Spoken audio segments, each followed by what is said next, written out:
podcast is a member of WildGamesProductions.com and D20Radio.com. Between the time when wargamers played with chainmail and the rise of the Wizards of the Coast, there was an age of gamers. And unto this, Gygax, destined to bear the crown jewel of TSR upon a troubled brow, to show you all how to roll for initiative. The Roll for Initiative podcast, the volume number 2, issue number 83. We're getting up there in numbers now, guys, aren't we? Oh, yes, we are. Sweet. I am DM Vince, and all the voices in the background are various other people you don't need to know. No, I'm kidding. Hey, yes you do. That's DM Nick, Hello, everybody. DM Matt, How's it going, everyone? and DM Will. What's up? We have a great show for you tonight. We're going to be exploring the plains this week. So hold tight and, make sure you have your astral rope ready to go. Sweet. They're going to need that. Yeah, definitely. All right, let's head right into our first segment of the night. Yeah, I remember back in the day, a fella knew how to judge a fireball on the fly and how far the cleric could push the undead he turned. I tell ya, with all these min-maxers and munchkins, metagame and power game, there's something missing that I'm here to learn ya. Now sit down and crack your book while I commence to teach ya some. Table manners. Hey everyone, on today's Table Manners, we're going to talk about player characters and going into the plains. Now, if I understand correctly, Vince, you all have to correct me now. I think I'm supposed to talk about how characters are traveling around and hazards and that stuff? No, I'm No? kidding. I'm kidding. Yes. Yeah, Okay, I thought that was so... just the characters in the plains, how it affects them, how the differences in the plains and getting there. That's what you. Woo, Lord. Their magic Man, items, how man. they might be affected. Yeah. Well, I'll let you deal with the magical portion because that's a segment unto itself anyway. Well, let me talk about this. This is interesting. I know that you got some of those articles there. I think, Nick, you're covering that portion on magic. Well, yeah, just a little bit on it. I think you probably saw, just as I did, that, stuff about, planar travel within Right. D&D. It was like right from the get-go. Well, let me just say to start off as a novice person, when you talk about traveling the plains, I think the best analogy is this: it's just like a fish out of water. Player characters traveling into planes, back and forth, in between, up and down, whichever way it's infinite. It basically is in most cases. Some of the planes are not infinite, some of them are finite, but you are out of your element, or the player characters are out of their element. So when players are actually traveling to these areas, they have to make sure that they are prepared both mentally and physically, whether it's by magical means or with any kind of help, magical especially. Got to be very careful. But I'm not going to cover about the magical stuff. Traveling to planes. If a DM is planning to have his player characters, or the players have their characters travel into a different plane of existence, he needs to make sure that he has everything planned out on exactly what's going to happen to them once they get there, what kind of monsters they're going to encounter, and then have to deal with all the other special things that might happen. And I believe, Nick, you're covering the things on how magic is affected? Yeah, particularly like different spells and Right, how right. those are going to Oh, be yeah. affected. Magic Yeah. items, I think we could kind of, you can kind of cover too. Okay. Well, see, my main focus is on the traveling and how that affects characters. Right. Now, like I said, it's like a fish out of water. You take a fish out of water, the fish is going to suffocate. Now, I'm not talking about the fish that can walk on land and hold their breath and they can actually breathe air and everything. That's kind of weird and everything, but I'm just talking about your general, like let's say a goldfish. They're going to suffocate and die. Well, in the event that player characters are traveling on certain planes, that's certainly going to be one of the things they will be facing, and that's a quick and immediate death if they have no clue where they're going. And just to be straight up honest with you, as a DM who has had, I'll be honest with you, very few times have my players ever traveled outside of the prime material plane, which is comparable to where we live at right now on Earth. Right. There's not too many adventures out there where the characters will travel outside. I mean, I know one that's OP1, I believe, was the Outer Planes. I believe that was the one. Is that what it was called? Tales of the Outer Plains, I think. Tales of the Outer Planes was one. I will say this though: if you really want to get into this thing with the planes and how it works and all that, look into Planescape from Second Edition. And I think that's a great start right there, especially when you're talking about how do we get to the other planes, or how do we get to this particular place. Let me talk about a couple of those. Let's talk about the 9 hells for one. I know there was an article in Dragon Magazine. I don't know if that was 2 articles or if it was 2 Dragon Magazines, Articles of Hell. Mm-hmm. Yeah, it was 2 articles split up by Ed Greenwood. Yeah. And you know what? That thing didn't really go into detail on how to get to hell.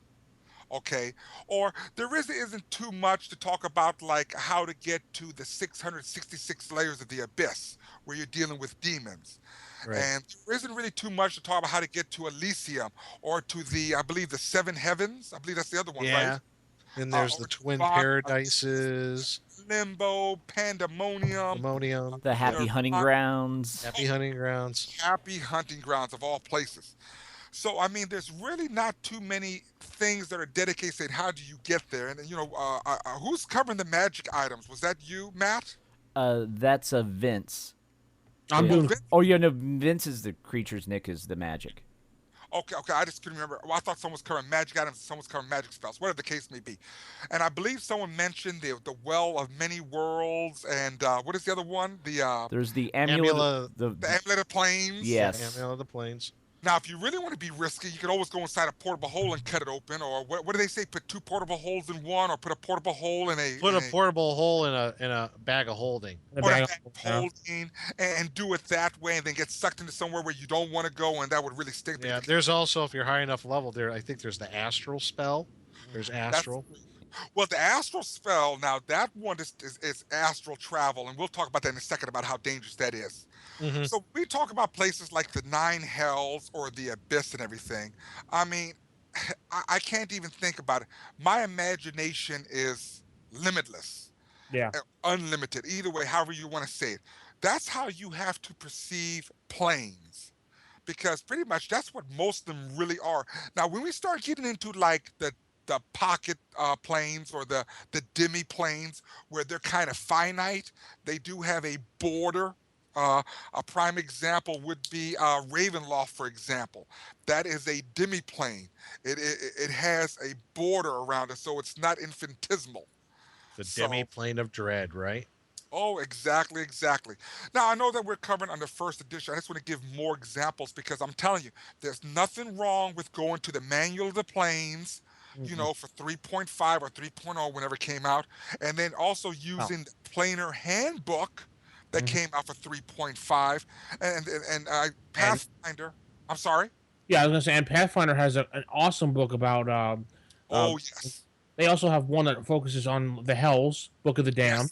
Yes. I mean it is just amazing. Or if you could find it, we were talking about before the original Manual of the Planes by Jeff Grubb. If you can get your hands on that one too.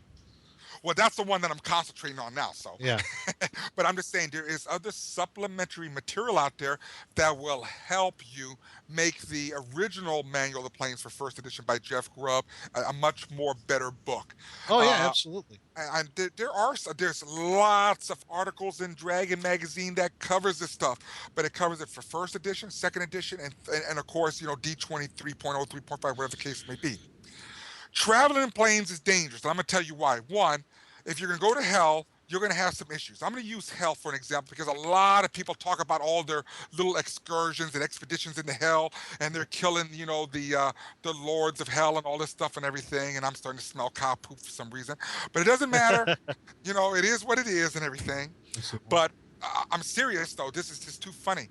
When you go to hell, you're not going to be right outside that Archdevil's, castle or domain or wherever he's at. It's just not going to happen like that. No. It doesn't work like that. You got to find it doesn't. first of all. Yeah. You got to find it. And Right. this is the funny part. I believe there's a picture in the Manual of Planes that shows how the 9 hells are stacked on top of one another, 1, 2, 3, 4, 5, 6, 7, 8, 9, all the way down. Yeah. And like for example, the River Styx is one of the greatest places to start if you want to go to planes, because if I understand correctly, the River Styx goes through every plane possible. Yes. At least I've done it that way. Well, that's what I read in the book, that the River Styx goes through every plane of hell. Or if not, the River Styx definitely does go to the first plane of hell. So you can start from there and then work yourself all the way down to the 9th plane. I do know that the River Styx does go through the 666 layers of the abyss. I can't remember the exact, the way it does, but it does exist that way as well. So if you decide to go to hell, try the River Styx. Use that route first. And also, if you're running down, like you said, these people, I ran down to the 6-7 and I killed Asmodeus, and you're like, yeah, whatever. First of all, as soon as you hit layer 1 and you start beating the crap out of things, those hierarchy in the bottom are like, who's in our what? And they're going to start checking things out. Yeah. You know what's funny, when we talk about the first plane of hell, a lot of people don't know this though. Tiamat controls the first plane of hell. Yep. She sure does. Per first edition, Tiamat lives. That's where she lives. That's her abode, is the first plane of hell. And what do they call those devil things? Abishai. That's her followers. Yeah. They're like different colored, little dragons of those various colors, the chromatic. So you have to deal with that. So what I would look at is like, if you want to go to the second plane of hell, where I believe it's called Dis, and you have to deal with that guy right there and everything, which I like that devil. He's kind of awesome. I think he's pretty cool looking.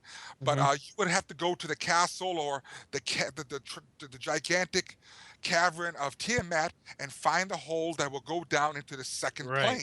Because the first plane's called Avernus. Yes. And the second plane, Dis. And Right. It's named after the same city, the city of Dis. And Dispater is the archdevil there. But the thing is, though, in order to get to Dis, or to this second plane of hell, you would have to, get through and meander through Tiamat's gigantic cavern. And I did see a really interesting article. I can't figure out where it's at. I would love it. But her cavern, where she actually lives in, is the size of a continent. That's how big that cavern is, where she lives at. And I mean, that's huge.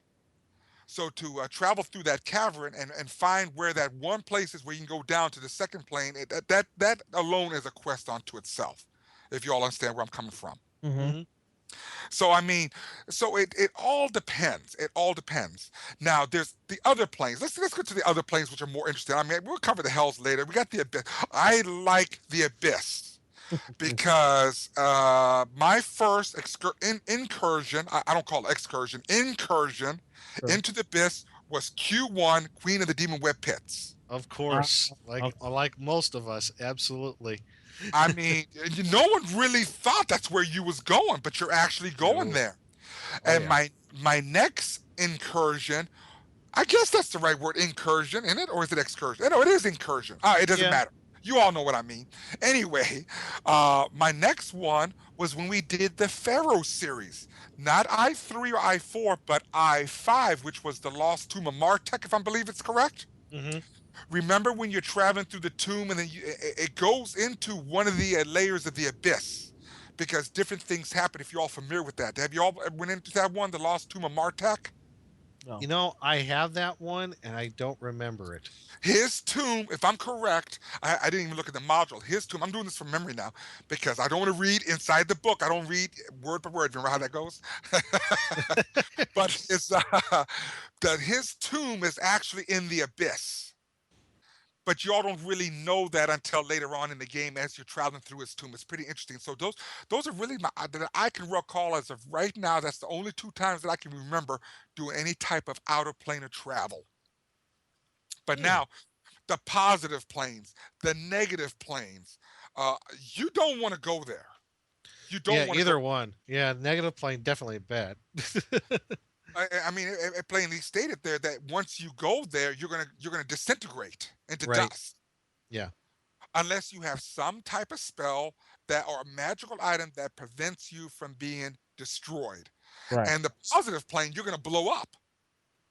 You're gonna explode because as you travel around, I guess it's like you know when you walk on a carpet and you got a socks on and you're rubbing it and then you want to touch the dog's nose and watch it yelp because that No. electricity.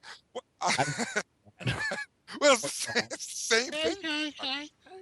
It's So- the same thing. What do you feel about there's an existence of you, some type of you on every plane that represents you? Oh, you're talking about alternate realities. Yes, every plane there's some type of existence that is you, and if something happens to one part of you on one plane, it affects the other planes. You know, that's very interesting because now we're getting into that little Star Trek stuff and everything, which is, you know, how, yeah, just like the parallel universes or you can have parallel planes. That's why there is a. So there's a version of me that's evil that has a goatee. Not necessarily, but I mean, if there is, I'll shatter that mirror in a heartbeat. But no, no. As a matter of fact, in the other books that we're talking about, because it's not really covered here in the manual of the planes, there are mirror planes, which that has that kind of residual impact on player characters and opposite view. Now, I believe there's a magical item that does that. That you look into it. You have a doppelganger. Do you know what? Yeah, mirror of opposition, I think it is. You see there? Now that is a prime example right there where maybe you cast a spell at the mirror and then and you switch sides or something, you know? That's devious. I'm just being realistic though. I mean, that is an awesome way of getting people into a mirror or alternate universe. And yes, if you go into this alternate place and you start doing things that would not normally be the norm, yes, when you go back, it might have some impact. That would make for a very interesting adventure. I would really like to see that. But that, you know, it's funny how you bring that up, though. I'm not even gonna bother talking about the planes of elemental air, fire, earth, and water, or even the para-elemental planes. I'm just gonna tell you right now, if you go to those planes without that appropriate protection, you're gonna die. Pretty much, except for the elemental plane of air. But well, I mean. Yeah, you just keep falling. Yeah, because see, the problem with traveling in the elemental plane of air, if there's no place solid, and like I said, it tells you in the manual planes that when you move, you can decide to free fall or fall, but there's a possibility you might hit one of those vortexes. Right. And if you hit that vortex, well, guess what? Bye bye. You know, you're gonna be swung somewhere else for who knows where you're going. Yeah, you were going to also say about the astral plane in particular. You were going to say something about that. The astral plane. Yeah, I'm gonna cover that in just a second. I like talking about that bad, but I like saving the best for last. Okay. Okay. Now the para-elemental planes is where you have those para-elementals like the, what do you call them again? The they're in the ice. It's like the smoke. The methods come from there, I believe. The para-elemental planes. Yes. Magma, ooze, what else? Smoke, ash, mist, or steam, or whatever. So yeah, so dealing with the para-elemental planes, you're dealing with all those methods and everything, and I like that because a lot of the para-elemental creatures you run into will be coming from the Fiend Folio. Great place. Mm-hmm. Then you got the Mephits. Yeah, those Mephit creatures. Mephits? I call them methods.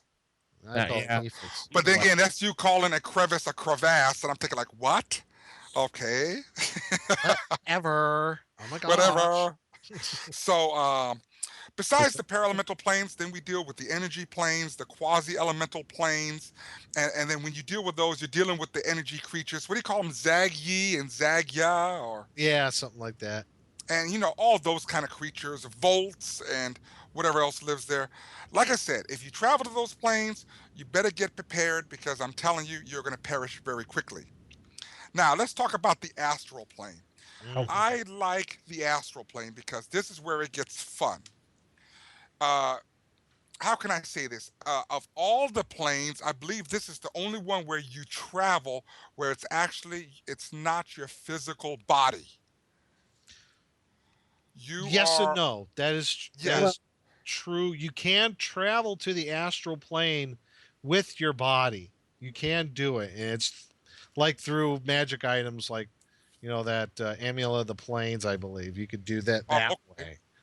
But everything I remember was that you always left your body behind because remember the silver cord? Yeah. Yeah. Using the astral spell. Yeah. Yeah, so well actually it's plane shift, and then also the psionic ability called probability travel. There you go. Yeah, that's And it. where you bring your body into the astral plane and you make your way about and everything. Now the astral plane is kind of weird and everything because I mean there are like small things of islands and other objects just floating around and everything. But the thing that maintains your body to your spirit or your essence is that silver cord. Mm-hmm. And it's really neat and everything because if that silver cord gets cut, Yeah. yeah, you're gonna have some problems. Like you're floating away in space and everything. Right. And as I understand, I believe your body dies. With a certain amount of time before it dies, yeah. Right, exactly. But during this time, you got to be extremely careful because a lot of people don't know is that when that spirit or your essence leaves that physical body, something else can possess it. Right. You are not immune to being possessed. So let's say there was a wandering ghost running around and everything, and he says, "Oh, look, an empty body. This is a shell that I can assume." Well, you got some problems then. So Or worse enough, like a demon or a devil. yeah, typically. So let me tell you about that silver cord. The silver cord is kind of interesting and everything because I can't remember how it can get cut. It's been a while since I remember on the silver cord, but I do know that you can encounter Githyanki, or Yes. Githyanki can see this silver cord somehow, whether it's in the plane where the body is at, because they possess those silver swords. I believe they're silver, right? Yeah, Githyanki have those silver swords, I, and they can cut that silver cord. Right. Remember, Githyanki have those personal swords that if you kill a Githyanki and steal its sword, they will act. The Githyanki Right. will send out Well, search the parties. silver sword, according to the book, the Manual of the Planes, can be stretched to any length. But it's not truly solid in the same fashion as the astral body, and as such cannot be attacked or broken except under special circumstances. Right. Hence, those Githyanki swords, they can cut that silver cord. Yeah, you got to be real careful when you encounter. You don't want to be bad guys. Let me tell you about Githyanki, though. I find Githyanki very interesting. They live in a particular pocket, a particular plane where all gods, demigods, and stuff like that go to die or to disappear or fade into obscurity. They lose all their worshippers and all that stuff. Yeah. Forgot what they call that place. I'll look it up later on. But the Githyanki homeworld is in that plane. And they built it on top of this gigantic body of a dead deity. And see, this is what is weird. They are actually mining on that body because they mine a particular crystal that grows on these bodies of these dead gods. And do any of y'all know anything about Planescape? no. I have a few of the books. I know. I think I know what you're alluding to. In second edition, Orcus was killed. Remember? Okay. And Orcus's body is floating around there in that alternate dimension or wherever he was. His body was floating around. Eventually, he was resurrected and everything, and I believe his name was Tenebris or Tenebras or whatever how you want to pronounce it. He comes back, but his body is actually floating around in this plane. So, and some of the adventures have to do with the characters trying to get to his body, and his body is immense. And it's kind of weird how the monster manuals and all that talk about like Vince, you talked about Asmodeus and all that stuff. Right. They say that he's like 25 feet tall or 15 feet tall. Well, he could be whatever he wants to be. He can be whatever, exactly. He can be whatever he wants. His body could be the size of a planet if he wanted to be, or larger than that. I'm serious, he can be. Yeah, I know. That's what's funny. That's the power of these individual beings. And and when they die, they go to this plane and they crystallize, they solidify, they harden up or something.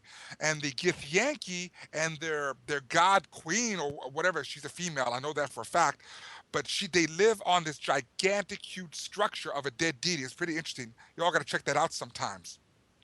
But in any case, all I can say is, traveling to planes, there's a couple things you got to take into consideration. One, if you get there, how are you going to survive the hazards? One, you got to deal with the physical hazards, the weather, the heat, temperature, uh, air. Some of the planes don't have any air. That's true. Like you go to the negative material plane, like you're talking about before. I mean, Right. there's no, you just like turn to ash. Yeah, so you got to deal with those kind of hazards. Then secondary, I don't know which is worse, but then again, what good are you if you can't survive the physical hazards, if you can't survive the hazards of the flora and the fauna you may encounter? And that's what's so crazy. So, and now let me tell you something about the astral plane. We'll go back to that again. In the astral plane, there's a lot of travelers. Yep. There is a lot of travelers. It seems to be that a lot of creatures like to travel through the astral plane. From what I remember, it's like it's the easiest plane to access Yeah. because Yeah, it it borders is. so many others. Right. It's Yes. the interstate for planar travel, basically. Yeah. Exactly. Yeah, it's the shortest way to get anywhere. How many times have we talked about monsters that come from the astral plane to attack players? Exactly. And this is why I tell people in first edition, I know some of y'all don't like Sonics and everything. I appreciate Sonics. I'm going to tell you why I like psionics. Because when a creature on the prime material plane uses psionics, it sends out a resonating field, which in turn attracts creatures from the astral plane and from the ethereal plane. And I think that is just awesome for like cerebral parasites Yep. or mind flayers because they love traveling in the astral plane. And any other type of sonic endowed creatures. That's why when I tell people who ever deal with sonics, it's very rare. I mean, extremely rare. I said you take a chance by summoning creatures.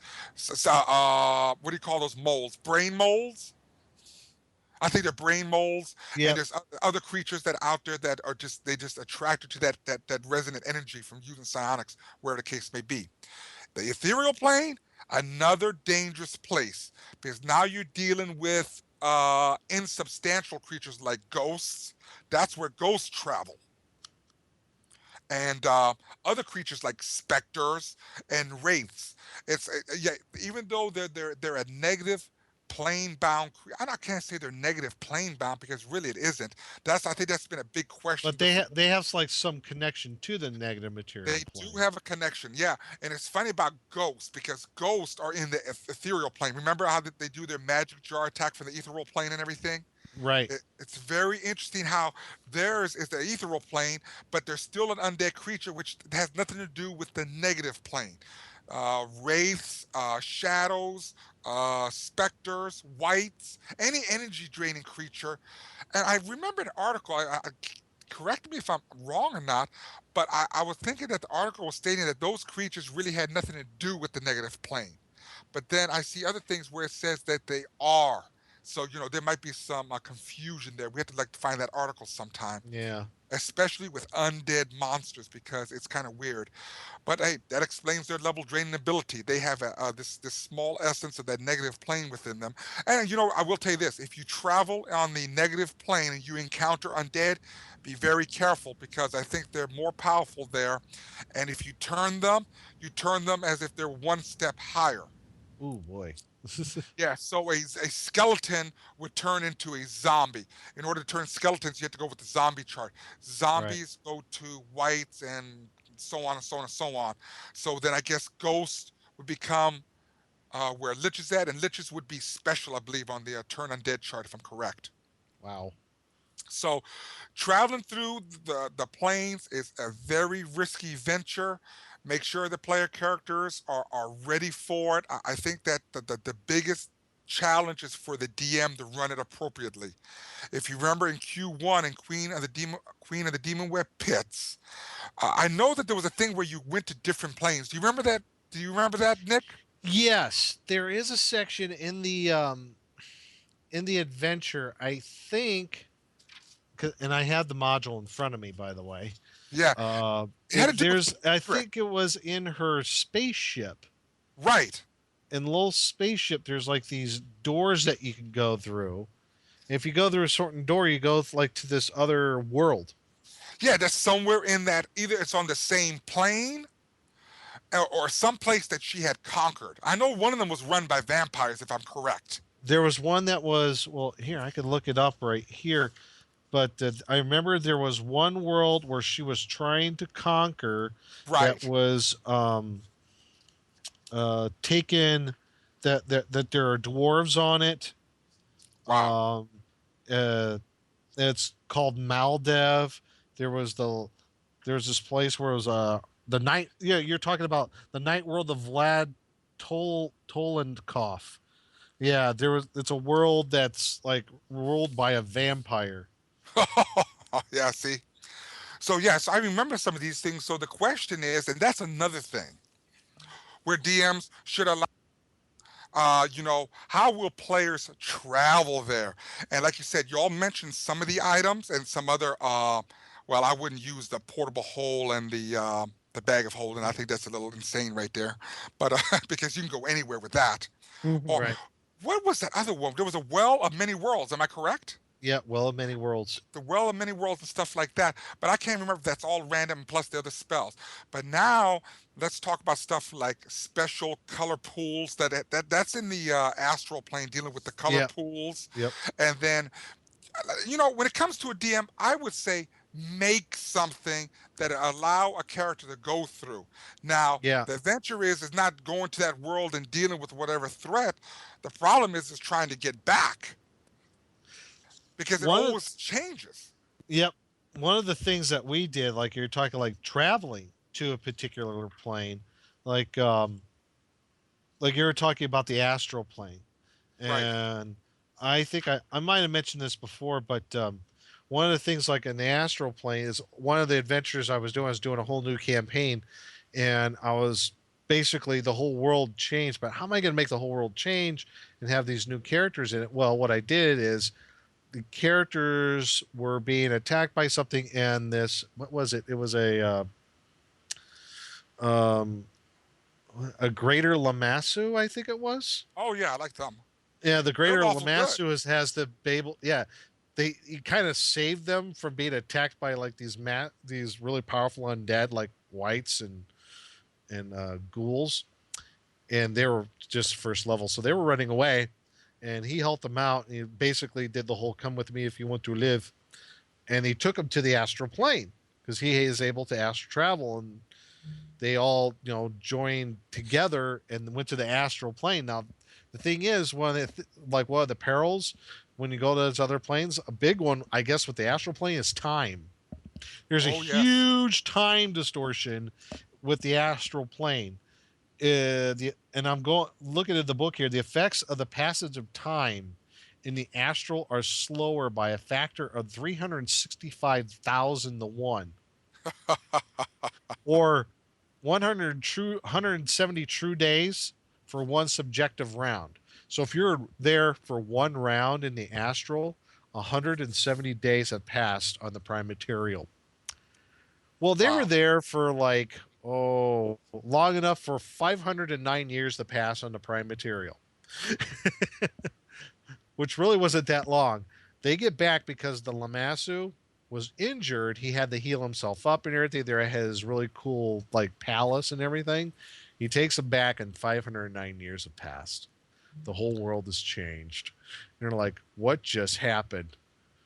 And see, and this is why I tell people out there, do not follow his advice. Because see, that's the stuff I'm talking about. You need to plan this quickly, especially in the astral plane. Now I'm just giving you a hard time. I'm just messing with you. I was devious. It was great. I loved it. It was wonderful. But it was a great way to get the campaign kick-started. I'm like, how am I going to do this? How am I going to make this work? And I looked this up in the manual of the planes. I'm like, aha. So yeah, it worked out. So when they went into the astral plane, they went with their physical form or just their astral form? They went with their physical form. Okay, but what if you went in with your astral form but left your physical form behind? There you go. And see, they probably would have died. Yeah. Yes, their bodies would naturally wither away and die. And I seen something on that came from a Dragon magazine about how the astral plane worked. that as long as you stay in there, yeah, you're. And as a matter of fact, that is so funny because I knew that was something to do with the Pharaoh series concerning that. I'm gonna have to look it up sometime and everything. Yeah, the astral plane is very tricky. You got to be very careful, and Yep. you know, and like I tell people is that if you were thinking about traveling the astral plane, you better remember you're gonna run into a lot of monsters, and the manual of the planes has a list of monsters that you commonly run into. And when I look at this list, I'm looking at this, I'm saying like, you got to be kidding me. You want to get out of the astral plane as soon as possible because I mean, give me a break here. Night hags, nightmares, slotties. I see demons. I see devils, lesser devils. You can run into invisible stalkers, and we know why night hags are there. They're going around trying to steal people's little souls and make larvas out of them, and Yep. and the minor demons. I mean, this is common monsters. Yeah. And I said, oh man, this is pathetic. And you know, it's funny they don't have Gith. Oh, they do. They have Githyanki as uncommon monsters. So yeah, so there's plenty of the stuff in here. Extremely dangerous. Just make sure that you have a way of the characters to get in there and find a way to get back. Because Yeah. if not, it's going to be a very short Get adventure. there, get what you need, and bug out as soon as possible. I mean, it's no different like if you go to the plane of elemental air or the fire and water and all that stuff. Because, I mean, for one, you're dealing with elementals and they're gigantic there. They're huge and they're powerful. And you got to deal with the genies and that entire, the Freedies and all them, those knuckleheads and everything. And again, you're dealing with those creatures that live and inhabit on these planes and it's their home. You're the intruder, you're the outsider, you're traveling around and you're thinking like, how much more longer can I deal with this? And Right. one thing I will have to impress Ravenloft, as we've talked about the demiplane of dread, Mm-hmm. the majority of planes, 99.9% of them, are non sentient. They're just planes, they just exist. There is a chance you could run into some planes that are actually sentient. And it's actually interesting to read on some of these other books here concerning outer plane of travel. One of them is the demiplane of dread, which is considered a sentient demiplane. It is That's a why it's so darn dangerous. Oh, I get it now. It's not just a place for people to be punished or a purgatory or all that mess. It is actually a sentient entity Oh that gosh. thinks things, and this is why those people are being sent there or pulled from their respective worlds. I mean, look at it. Everyone knows about Lord Soth. Mm-hmm. Yeah. Soth went to Ravenloft. Right. Well, that's a different plane. Right, and because the plane is sentient, that is why they're also tormented with their desire from their prior Right. life. And see, what's even better about it is that this sentient plane, you know, the dark powers have never really been fully explained, which makes it even a much more mysterious thing, is the fact that it prevents communication to deities for the players. You all know that, Heck, right? I There's didn't know that. Wow. Spells are Say it again? impacted. I'm sorry. Say it again. Spells by player characters are impacted directly while they're in the demiplane, the demiplane of dread. Gods have no influence there directly. They can't have no direct influence whatsoever. They can only have a indirect influence. And let me tell you what I mean. First, second, and third level spells per the book, by the book, are automatic for first edition. It might be Right. fourth level spells if I'm correct, but I believe it's first through third. Anyway, whatever the case may be, fourth, fifth, sixth, and seventh level spells, clerical spells and everything, they have to be prayed for, but they may not get them. They might be twisted and perverted because the deities cannot directly give them the spells they pray for if they're above fourth level. Well, yeah, you're supposed Wow. to cut off from the deities, or your line to the deities is warped, like you said. That's right, exactly. And that's what makes the demiplane of dread so dangerous. Especially if because you're an awful good god or something. yeah, exactly. They just cannot pierce that thing, which is kind of interesting with that plane because, in all honesty, no one can ever escape it. Only one being has ever successfully escaped Ravenloft, and do y'all know who that is? South. No. He only Vecna. escaped because that was a copyright thing. Chuck And Norris. Wasn't No. it Vecna because he became too powerful? That is exactly right. Vecna is the only successful being to get imprisoned and to leave successfully because he became a greater god. Oh, sorry, he became a lesser god, and as a lesser god, he forced the demiplane to expel him. Yeah. Yes. Soth was able to get out, according Well- to the recent books and everything. Well, it was a bit. Well, that's because of the books. It had to do with the authors. The authors had to take him out, so he was kind of like they never really explained. He just disappeared, and someone else took him over. It's basically what was explained in the books. They Well, didn't. out. Yep. Technically, you got out. Technically, Yes. but for a being to do it by itself, Vecna takes it. Vecna it gets the blue ribbon because he did it. Now, I will tell you this though. If Arnold Schwarzenegger was there, Conan, he'd have done it himself too. Get to the chopper. Yeah, get to that chopper. Take me off the plane. But no, plane traveling through the planes, whether it's the outer planes, the inner planes, or through all the other places, is extremely dangerous. Now, if you go to places like the Seven Heavens, what was the other ones? The Happy Hunting Grounds and Elysium, and all those places. Olympus. Yeah, great places to travel. Great, because it's almost And being great on- places to party. Well, yeah, it is. I agree. The party, yeah. But like I said, it's almost like the prime material plane in those areas. But you Right. still have to deal with the natural threats. Even Olympus, there's still monsters there. Sure. There's still monsters there. You're not actually on Mount Olympus. Olympus is a plane. You're not on the mountain. So people, when you're doing stuff with planes, remember they're infinite. It goes almost forever. Not every plane's like that, but the majority of them are infinite. So plane to travel, extremely hazardous to a player character's health. Yes. DM really need to make sure they're on the ball and make sure they have all the material ready for the players because it's just too easy to kill them there. Or they get stranded or whatever. Okay, cool.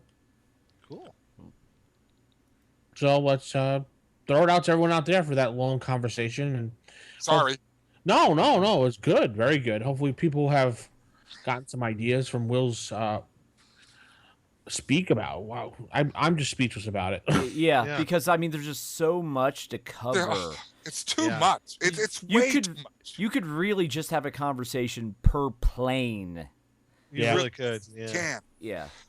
Yeah, it's really difficult. And just to let you know, there is a ambulance going past my house. So if you hear that, there it goes. It's gone now. But yeah, no, The but quasi plane of hospitals. well, and like I said, it's very fun and everything. Just make sure that you know what you're doing when you run planes, and Yeah. really, Yeah. know what you're getting the characters into, and make sure the players know what they're getting into because it really can. It's just plane to travel's hostile. It really is. Well, what about making up your own plans? Have you ever done that, Will? Honestly, no, I haven't because there was so many planes and so much material. I don't think I would have time to even make one. But there's nothing wrong with it. And like I said, when you all talked about the alternate universes, the mirror universes, that's a thought. And that happens. Oh, you know what? I'm glad you brought that up. Vince, thank you so much. You're a lifesaver. You're welcome. What is that module? UK1. Yes. UK1 is a prime example of that. I believe that has to deal with another plane, that module. I think, yeah. What is it? Land Beyond the Magic Mirror? Yeah. It's like a little pocket universe or something like that. Yeah, Land Beyond the Magic Mirror. Yeah, that's another one. Yeah, those two. What was the other one? Dungeon Land. Dungeon Land and The Land Beyond the Magic Mirror. yeah. Yeah, Beyond the Crystal Cave. Yeah, Beyond Oh, the, that's it. There that's you go. UK1. Yes. And I believe that had some extra planar issues in there too as well because of time. Right. I can't Yeah, remember. Yeah, So- that one's like a little pocket plane or something like that. But I thought, yeah, the Dungeon Land Beyond the Magic Mirror is basically like some weird demi plane or something like that. Like, Yeah, an extra Alice in dimensional little Wonderland. yeah. Plane. That's funny. Yeah, so I was trying to remember all the other ones that had planes in them, so now I'm starting to remember these things now. yeah. All right. Well, while you're thinking of that, we'll head over into our next segment of the night.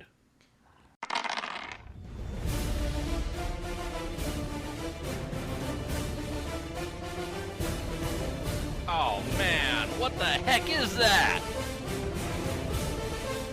Stand aside, you fool! I have a spell that will work here!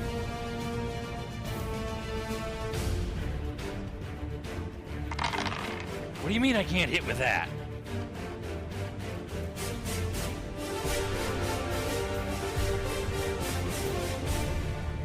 Oh, right, fine. Show it to me in the book.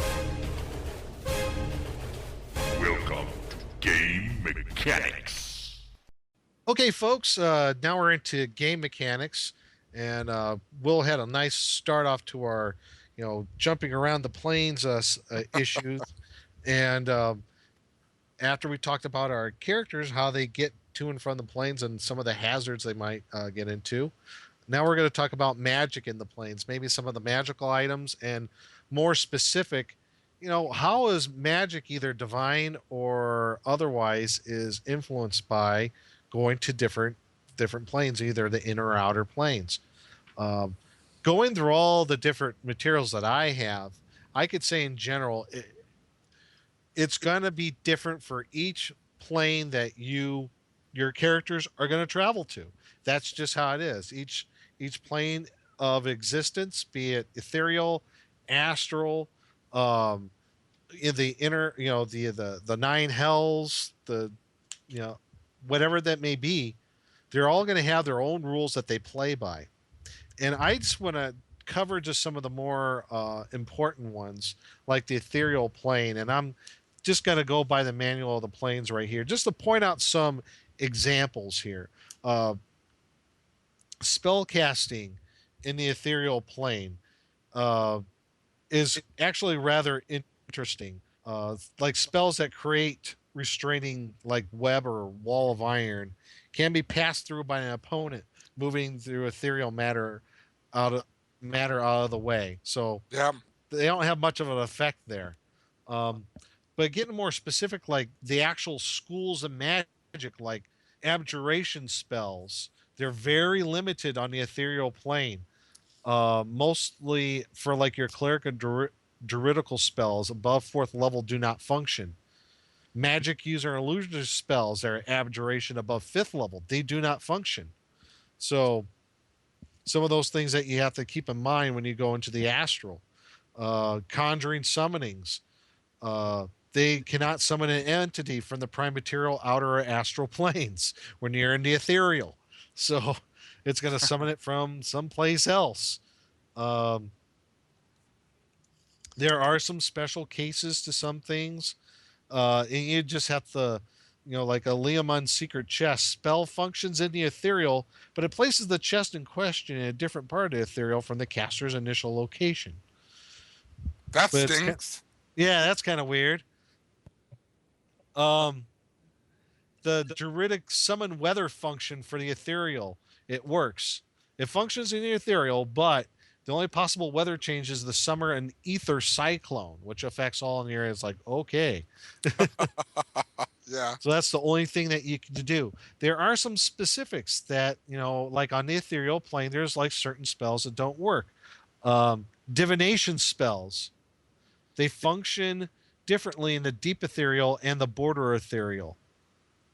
These spells do not function against ethereal targets, but divination spells can be cast within the border ethereal against targets in the plane adjoining that border. The results are seen only by the caster. So there's like some weird kind of rules if you want to use these.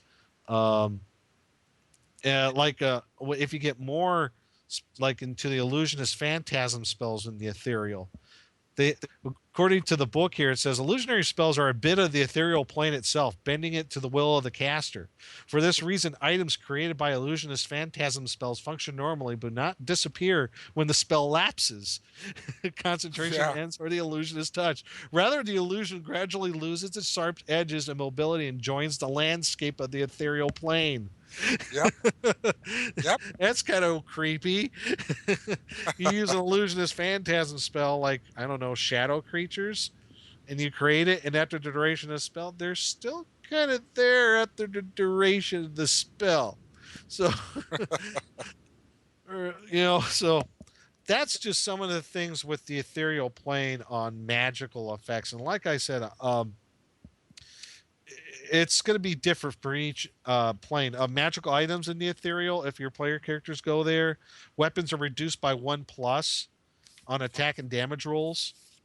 So is magical armor.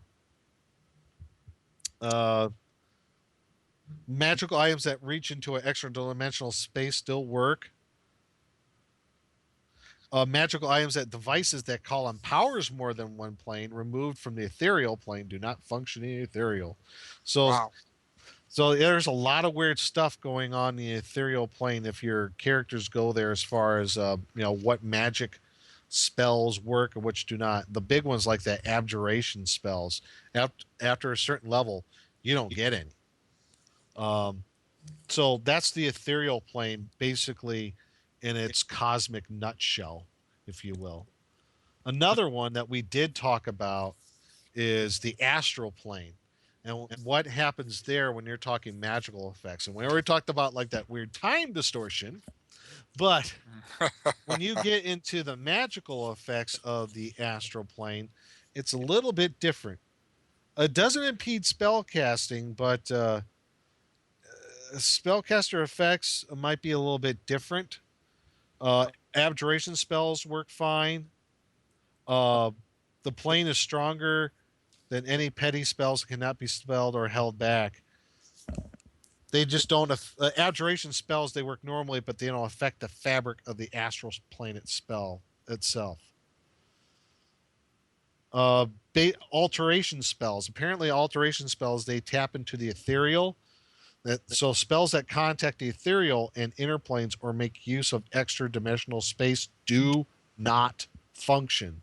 So your alteration spells do not work. Conjuration summonings, they're severely restricted. Spells above a certain level do not function.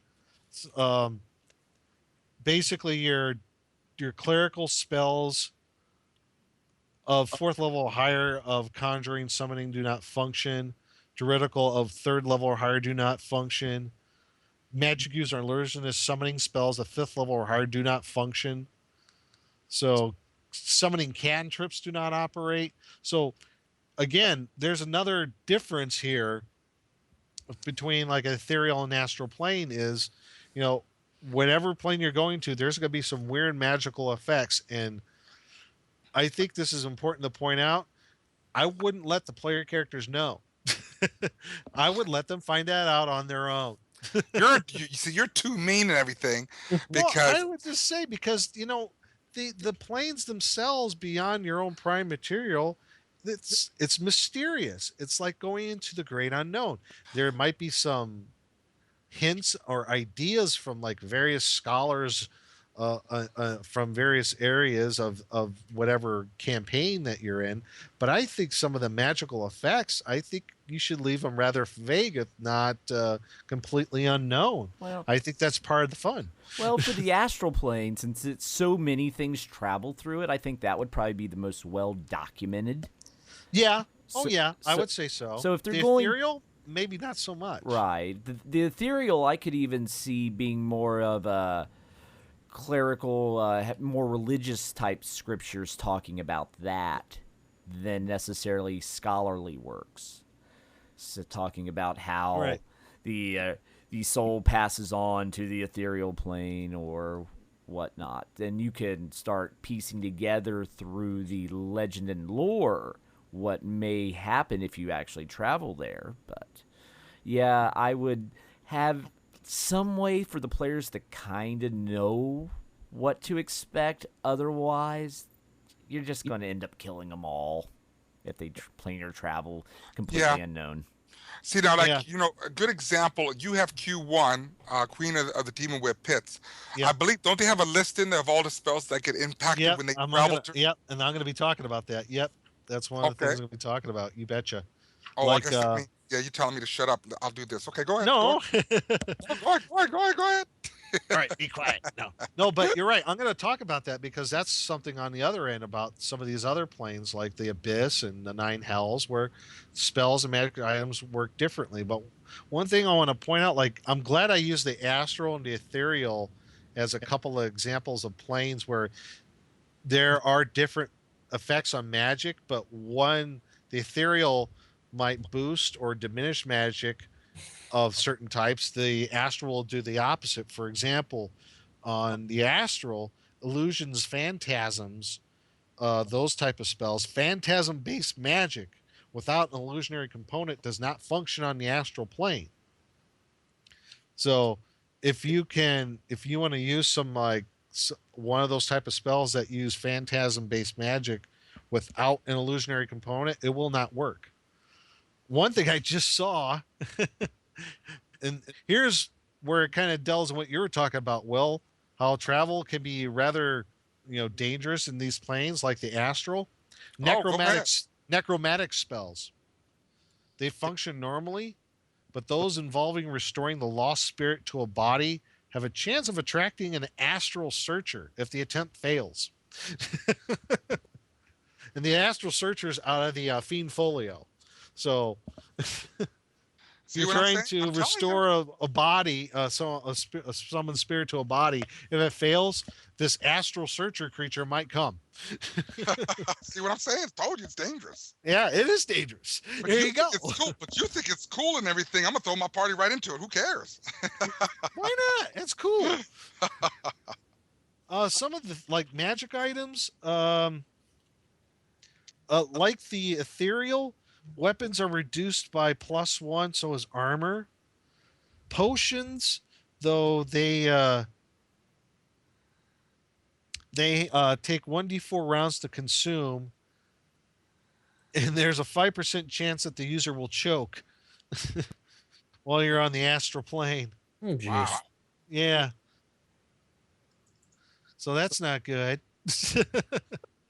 No, So there's some things you can take into account. Now, that's the astral and the ethereal. The astral, like you were saying there, Matt, I think they might have more in your game world, depending on how you want to play, probably have more documentation because it's the most traveled of the planes. The ethereal, probably not so much. Now, let's talk about some of the other ones, the ones that you're trying to maybe really get to, and besides the astral, which is kind of like that highway to all the other ones. One of the layers of the abyss, and there's a lot of stuff that just works strangely. A lot of the clerical ones, for example, when you're on the abyss, particularly Loth's plane, and there's all these different layers of the abyss, and they might even have different spell effects, each different layer, but you might want to use these just as a general guideline if you're going to have your player characters go to the abyss. Your commune is not going to work. Dispel magic's not going to work. Dispel evil obviously is not going to work. Divination's not going to work. There's a lot of aerial servant doesn't work. And so those are some things, clerical spells just aren't going to work for you at all. Some will work, but work in mysterious ways. Like I talked about the Druidical spell Reincarnation. Regenerate. That will work, but maybe not the desired effect. There's an 80% chance that the spell or spell effect will regrow a limb, not quite what you want it to be. It could be insect-like. Could be a tentacle. Could be clawed. So something like that. Also, Raise Dead. If you cast Raise Dead on Loth's plane, 45% chance that the soul of a Type 1 demon will inhabit the body. So, might not want to do that. That's not very fun. No. So they're particularly in these planes, like the lower planes, if you have clerics and druids, they're going to have a very, very difficult time trying to get their spells back. Very difficult time, because they're going to be, if not partly cut off from their god to reach their spells, maybe completely cut off. I would even play it like if you're in the abyss, the further layers down you go, the more cut off you're going to be away from your god, and you're just not going to get almost no spells back. But like your magic user and illusionist spells, those are, some will not work, and some might have some weird effects. Like your Find Familiar. I don't know why you'd be casting Find Familiar there, but who knows? So, spell will have no effect unless the caster is chaotic evil. Then it would work. Well, that makes sense kind of in a way, because familiar, it'd be based on the plane. It'll be a Quasit. So, Yeah. Contact under other plane, that spell.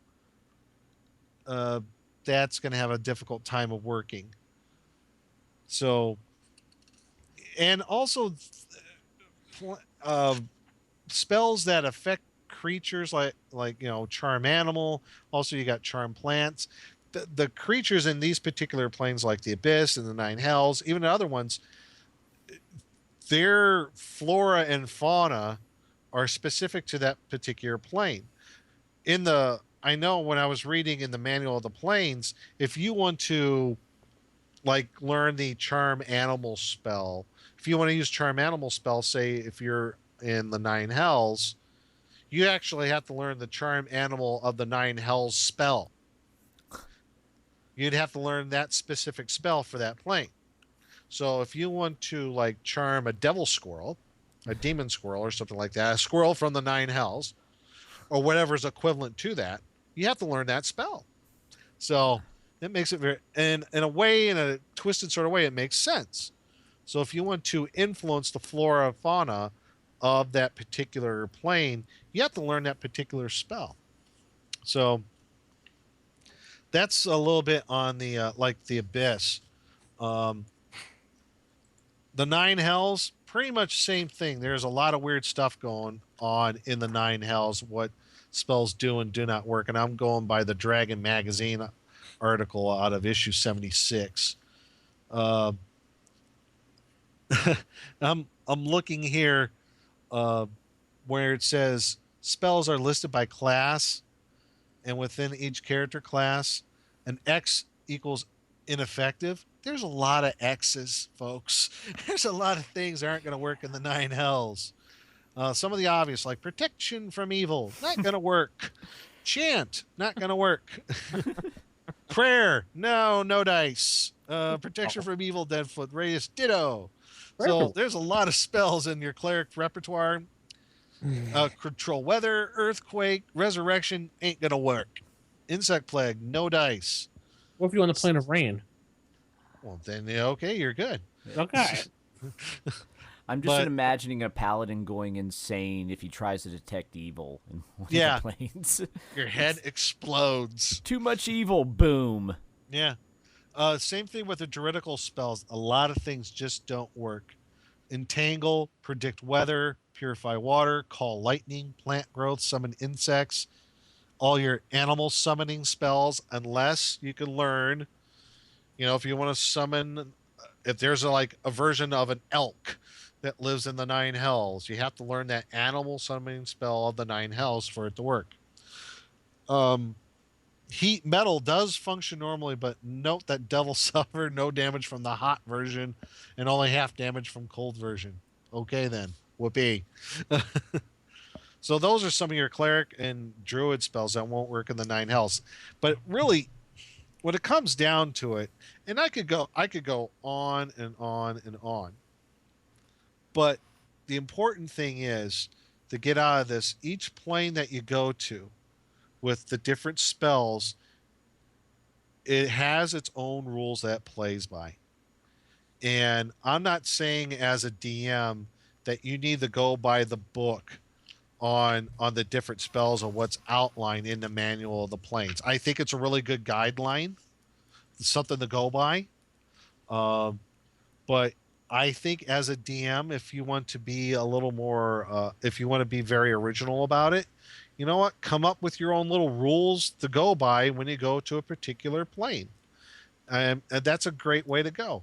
But I still do recommend, the Manual of the Planes book. It's a good way, at least, to give you some insight on how the different planes work and how they affect the spells of clerics, druids, magic users, and illusionists, and those spell-like effects that are from your from your paladins.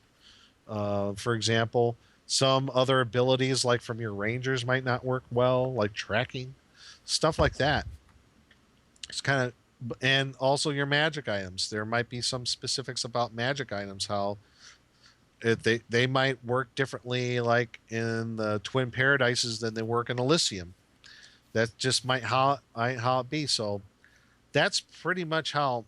Yeah, magic working in the planes beyond the prime material can be quite a daunting task for a DM to go to figure out. If you want to, or you could just say, you know what, everything functions normally. Who cares? You could go that way if you want to. You could just say, as a DM, you know, it's too much of a headache for me. I'm just saying, oh, magic works all the same everywhere. But if you want to, you know, spice things up, you want to kind of, give your players something to surprise them with, like I do. Like, because how I would play it is, each different plane would have its own different effects on spells or not work at all, and they might not know which spells work, which might not. They might be getting erroneous information from someone who went to that plane and said, you know what, yeah, that spell worked perfectly fine, yeah, that should work okay when you're there, so no problem. And you get there and it like fizzles on you. So that's pretty much what I got on the spells for the planes and magic items. Any of you gentlemen have any thoughts, comments? I think you pretty much covered it all. Yeah, I think so. And like I said, just as a general thing, each plane has its own different effects if that's how you want to play it. And me personally, I like to keep that as something that the player characters will discover over time. Okay. Yeah, I mean, magic items and spells, they get affected and they get impacted very hard and everything. And like you said, it's extremely difficult for player characters to accommodate it and learn up on it. And if you thrust them right into that plane or wherever, they're going to be in for a rude awakening. Yes, they are. And like I said, if there's basically two ways you can play. Either, all magic has the same effect everywhere you go, or it works differently in each plane that you go to. If you're going to go with, it works differently each plane that you go to, I do recommend getting a manual of the planes if you can find it, or if you can find some of the second or third edition stuff and just convert it over, like some of the Planescape stuff, or like that third edition manual of the planes. You could use that too, because I don't think that's too. I'm sure there's material in there that you could draw out of it, and it's not tied to the game mechanic. You can use some of the general ideas from there and use it within your first edition game. Yeah, just don't dip into the latest edition that shall not be named, because the cosmology is completely different. Well, that's why we will not talk about it. Yeah. Which one are you talking about? I have no idea. Yeah, fourth, because they narrowed it down. There's only 5 planes now. What? Well, yeah, the Domain of Dread was listed as one of the planes, though. Yeah, there's they consolidated the planes, they simplified things, and there's like 5, and the Feywild's like a mirror plane of sorts with the prime material, and whatever. You don't have to worry about it anymore, because that's going to be long gone very shortly. So yes, it will. You know what I'm doing about that, right? You're writing in and protesting? No, I'm going to take it out to the garbage can and dump it. There you go. 5 planes. Give me a break. What are you going to do?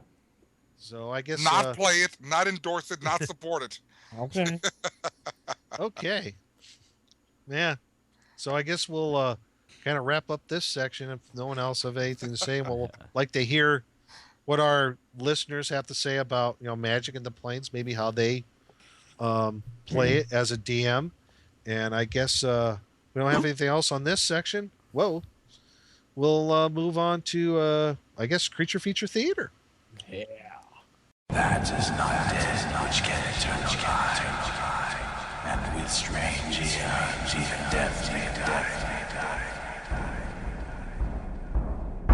I welcome the unwary to the Creature Feature Theater. Creature Feature Theater this week. We're going to be talking a little bit about a certain type of creature, but it involves one of the planes. Actually, it involves the 7 heavens. Now, we talked about angels and everything in the past. Now, we didn't really talk about the 7 heavens plane at all.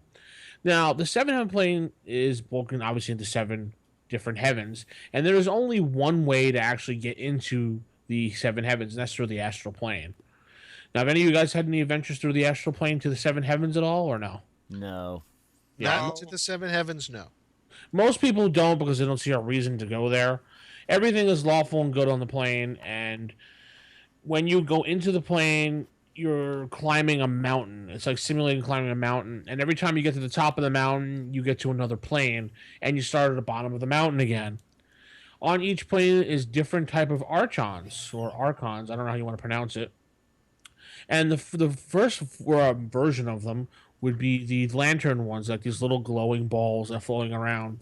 Those are what are considered the larva or like the new recruits. So like when a lawful good paladin finally passes on, this is where they would be going, and this is what they would become until they decide which path to take on the planes. And we have so basically the lantern archons with the little spherical bubbles that float around with a little soft glow. They don't really do anything. They can't be attacked, and if they're slain, they're just reformed anyway. So you can figure out a way. Then we have hound archons, which are located. They're dog-like headed creatures with powerful fists, and they can shape into a dog or a wolf and detect invisibility. They have astral travel. They're ethereal creatures at will, and only can be hit by magical weapons +1 or better. Moving along to the next one, we have the wardens. They are bears with human hands and intelligent eyes. They have all. They have all the clerical spells and can only be hit by +2 or better weapons. Whoa. Yeah. As you go up in plane, they get more and more. You have the sword archons, humanoids with feathered wings and cat heads. Now we're getting into the more traditional, almost somewhat of an angel type thing here. They're spellcasting at level 15th magic user or clerics, either one, 50% for each. The ability to gate in 1d6 hound archons or 1d3 warden archons. So you can see as the hierarchy is going up, now these guys are more powerful. They carry only one weapon, obviously a sword, but can attack up to 4 times a round. Jeez. Yeah, and now they can only be hit by +2 weapon or better. Now, climbing the mountain even further, we're going to go into the tome archons. There's now we get into a very rare chance of seeing this 1d3 chance. Wow. And now the armor class being note is -5 at this point. They are hawk-headed winged humanoids. They can use all types of magic as far as divination, alteration, and beneficial necromantic magics one of each per day. They can issue a radiance from their hands that inflicts 2d10 points of damage to all in its path. Whoa. So, yeah, a 6-foot long cone, 3 foot wide at the base. Affects undead as a 20th level cleric. Jeez. Yeah, weapons are +2 even better now. And that was the last one. Now, there is one point of the seven heavens, is the 7th level. There is no recorded history on it according to the book or what it exactly is like. They said anyone who's ever been there has never spoken about it, and if you go there, you might as well just stay there. This is where I guess you would assume the supreme ultimate being would be. And if you go there, you're going to stay there because that's kind of a secret.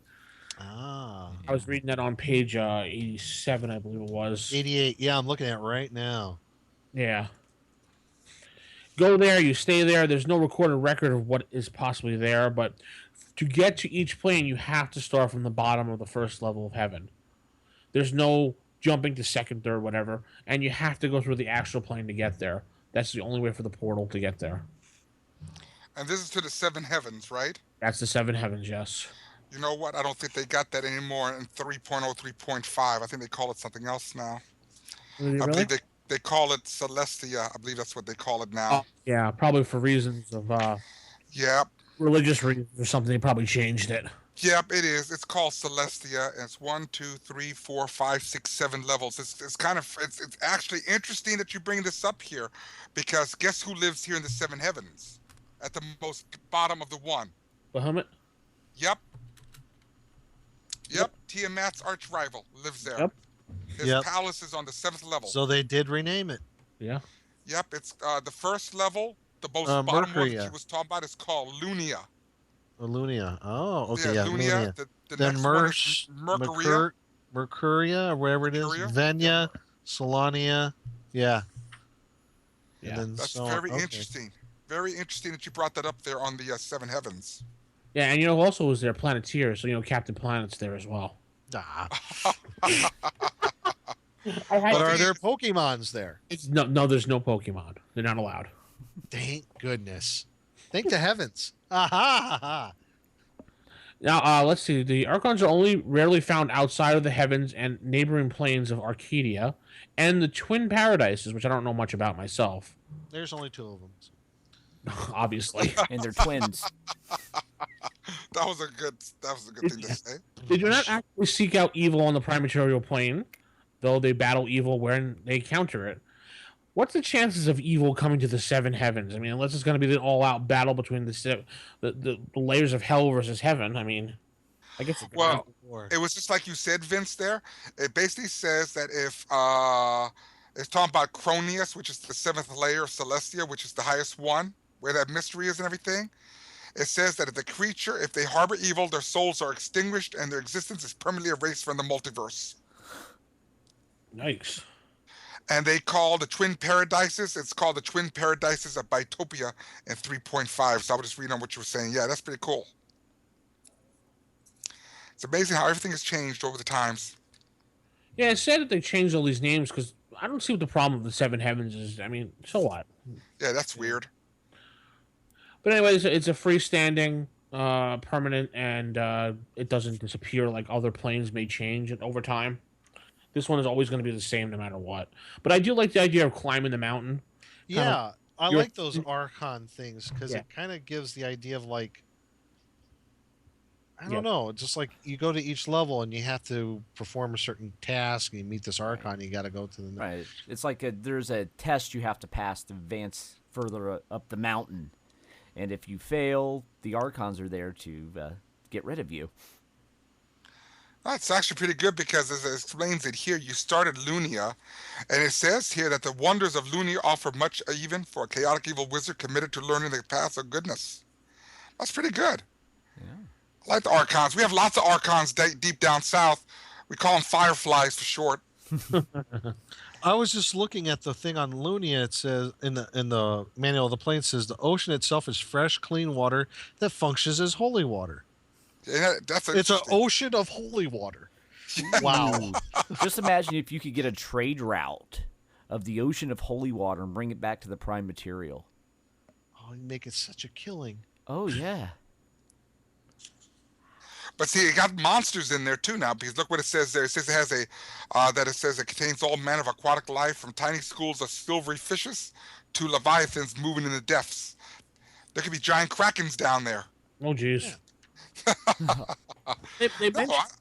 They mentioned some other creatures in here, or like Devas. I didn't see anything about them, but it seems that the Archons are servants to the Devas or the Planeteers. Wow. Where would the Planeteers and the did I miss something here? Did I miss a page or? No, not that I know of and everything. I mean, because you also got the Solars. Yeah, where are those? You know, and I really don't know where they cover those and everything. I know that they're in the Monster Manual 2. If y'all have a Monster Manual 2 near you. Yeah. The connection between the Archons, the Devas, the Planeteers, and the Solars is unknown. Though the Archons defer to the powers of the latter creatures and follow their bidding. So, Yeah, see, that's weird. it is unlikely that the Planeteers and the Solars are ruling Archons, but the issue is not settled yet. Oh. Stop calling them Planeteers. They're Planetars. Planeteers. Now I'm thinking, stop it. Oh, my head's going to explode. With their powers combined. Now, this is what it says about the Divas or the Devas. The race of Devas, and this is coming from the Monster Manual 2 now, inhabit the upper outer planes of good. And Divas or Devas are servants and messengers of the various deities of good alignment and so on like thereon. So that's pretty good. Planetars and Solars. Planeteers, where they at? Planeteers and Divas. Great. Yeah. Different races refers to the different severed heavens and different names, like a halfling or something else. a dwarf will refer to it as something else. Seven now Rings Fine, Captain Planet is formed there as well too. So, but this is what it says about solars. I think solars are pretty good because they kind of look like angels and they're really tall. But a solar is the most powerful of spirits, usually directly serving a greater deity of good alignment and typically as his or her marshal, steward, asceta Ra. You see Martha Stewart? No, The no, as a Solar marshal serve Martha steward. Stewart? Yeah, I think it's Martha Stewart's there. Oh, wow. Oh man. The seven heavens are home to many good and powerful creatures, including the planetars, not the planeteers, the solars, and all manner of devas, agathia, to food creatures, holoplants, lawful good visitors, and pilgrims, both human and otherwise. Shedu, Lamasu, Kirin, dragon horses, and the occasional titan. Yeah, Titans are there. Yeah, they're awesome. I love titans. Yeah. It's one of those unexplained things that just, why are they there? I mean, I love titans. I don't even recall seeing one Titan in the entire time I played D&D, except the one that was captured in G123. There was a captured Titan in there. Yeah, you're right. Yep. I think that Titan was drugged or something, and Yep. yep. You know what I always think of when I think of Titan? I think of that one Star Trek episode, the original series when they were trapped. I am Apollo. Yes, I always think of him as There like you go. Titan. Even though he was supposedly a Greek god, but I always think of him as he was a Titan. Yeah. I don't know why. Yeah. That's weird. All right, cool. See what you tell us what you think about it. We'll throw it out there if you like Planeteers. Haha, Nick. And I was saying it the whole time like that just to get on your nerves. I know. It works. And throw it out to you, rfistaff@gmail.com. We'll head into our last segment of the night. As the secret portal yields to your efforts, you stand amazed at a vision from the most fevered dreams of avarice. Before you lies the Dragon's Horde. And now we go into the Dragon's Horde, and we talked about some of the perils earlier of traveling through the plains and how you have to seek out portals or take part in elaborate rituals to get to the various planes. But there's a much simpler way if you can find it. It's the Amulet of the Plains. Any individual that's possessing this can transport themselves to any one of the upper levels of the outer planes. Can go pretty much anywhere you want in the outer planes, but there's a slight catch. Dun, dun, dun. And until you learn how to use it, it's random. You Yeah. randomly determine where you go. Yay, randomly determined magic items. I love them. Yes. Yeah. So, if you roll poorly, you can find yourself in the 9 gates of hell when you're trying to go to the happy hunting grounds. Oh, goody. Yeah. Yes. This is just something that if you gave a party and they didn't know how to use it, you're just So they went hunting, but it wasn't very happy. No. You're just this is like a game breaking magic item potentially if you go with the randomness. Because one, you as the DM, you have no prep into Right. what they're going to be doing.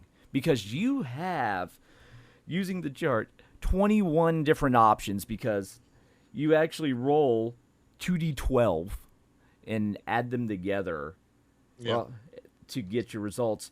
Numbers 21 through 24 are the prime material plane.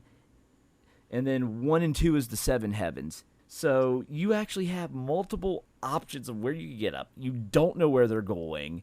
And your players are probably going to die because they won't be prepared for whatever plane they go to.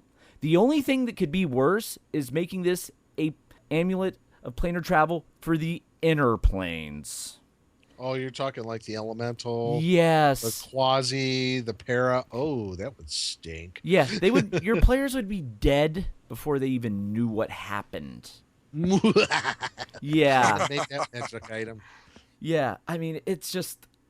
I like the idea of we got this magical amulet that'll let us travel to wherever we want to go, but at the same time, You ended up in the plane of magma. right?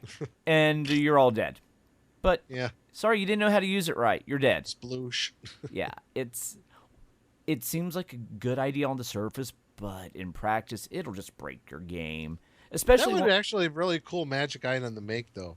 The Yeah. one that goes to all the elemental planes. That would be pretty slick. Yeah, I mean, I could see its uses, but it would be like a one-of-a-kind item because that first try, if you crafted one and used it and you weren't prepared for that plane, guess what? It's gone. Yeah, here you go. So there's not going to be a lot of those.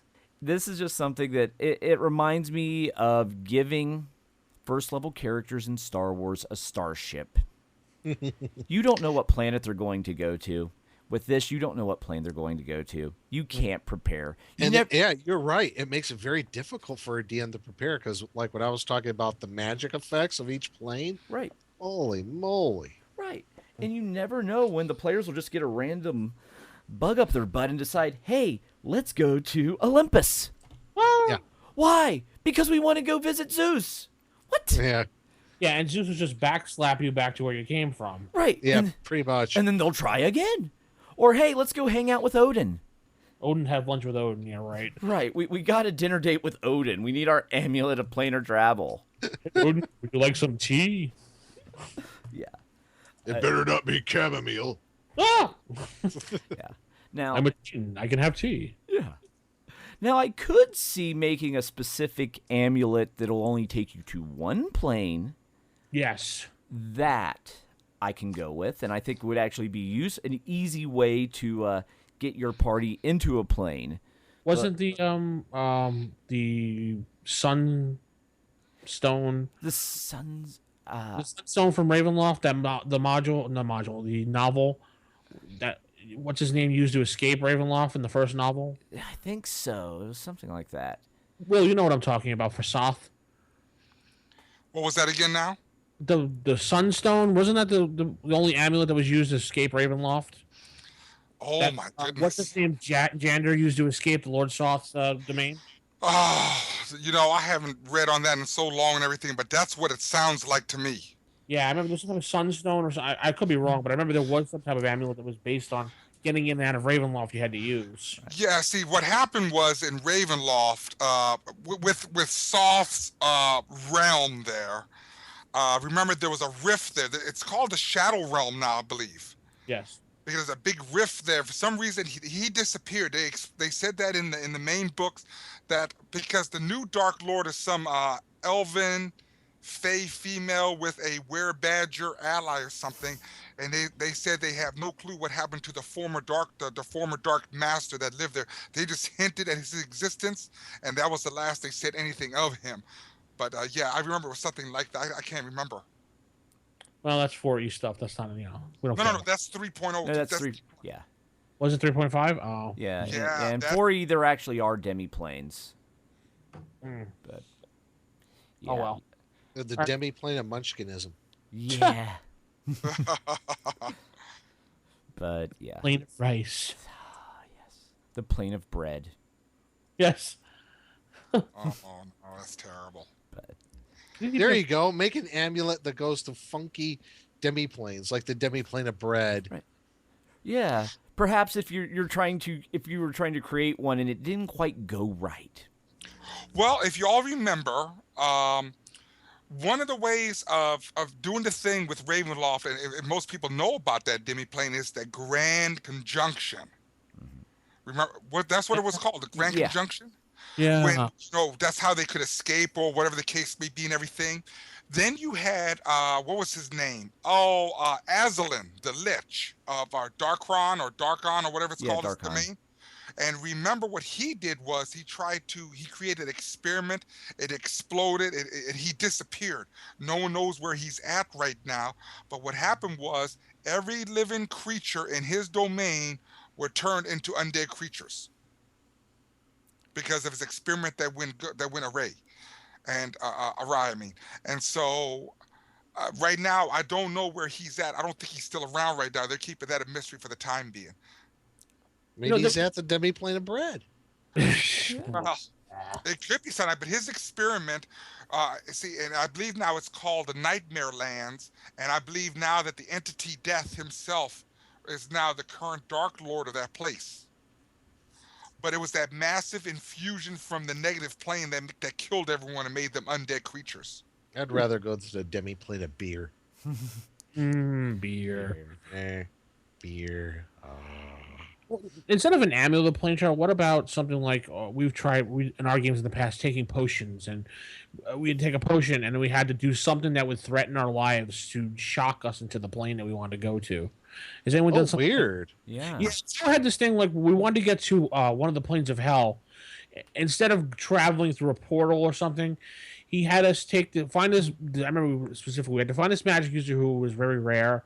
He made this potion, and you had to do something to shock your body into like you were going to die, but you really didn't die. Like you run and jump off a cliff, and a high enough cliff, but not enough to kill you. The fact that you think you're going to die, it's kind of like one of those situations. Huh. So, yeah, the potion would act, and you would be boom, you'd be transported to the plane. Weird. Yeah, it was really cool how he did it. Huh. That's funny. That's a new one to me. Yeah. Now, something else that's real interesting, that since this question was brought up and everything, and now that we talk about Ravenloft and talk about different planes, and that, I'm glad you brought up the question there, Vince, and you know what I'm talking about is Spelljammer. Yes. Spelljammer is an excellent way of getting to other planes via spell. That's how I get some people into Ravenloft. They find an old derelict spelljamming craft. They board it to investigate. They find the undead remains of mind flayers or whatever creatures were aboard.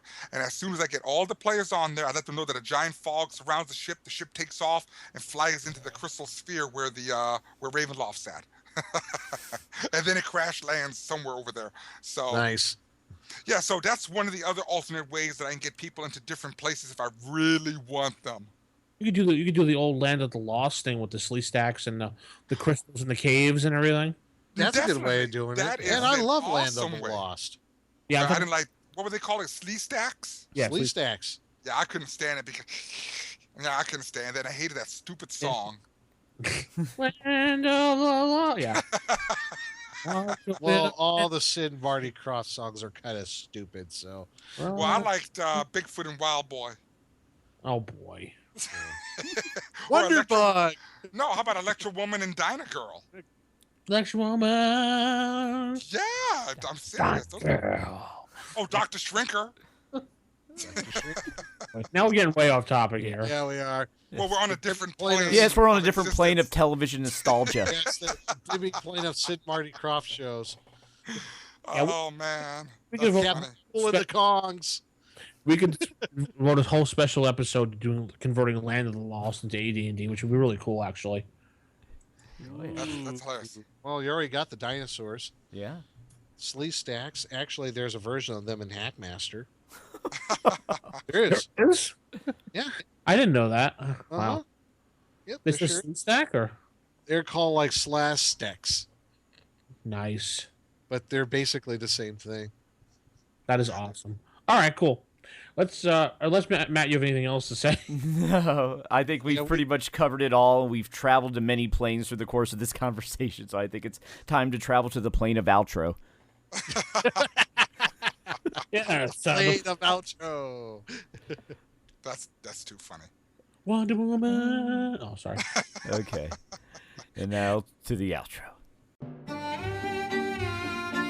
Well, folks, it's time to get on our Spelljammer shit. Oh, wait, never mind.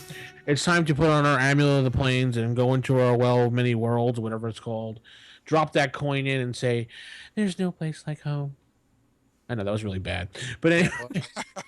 Okay. Oh, Red Ruby Slipper's a planar travel.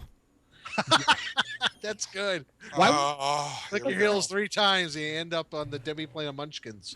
Hey, by the way, did any of y'all play WoW, World of Warcraft? No. Yes. Yes. No. Remember when you? I'm talking about the old game. I'm talking about I'm sorry, not World of Warcraft. We're just but the regular Warcraft.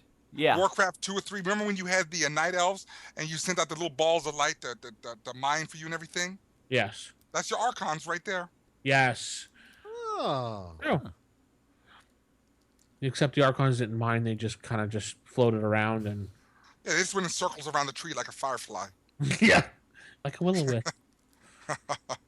Stay tuned next week when we come back with a brand new episode, and we'll be talking about something really cool. And the rest of us will just sit there and go, "Wow, Will." No, I'm kidding.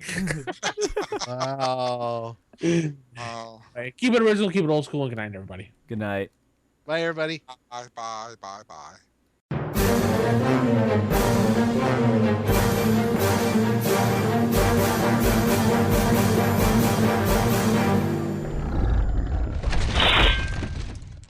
for initiative.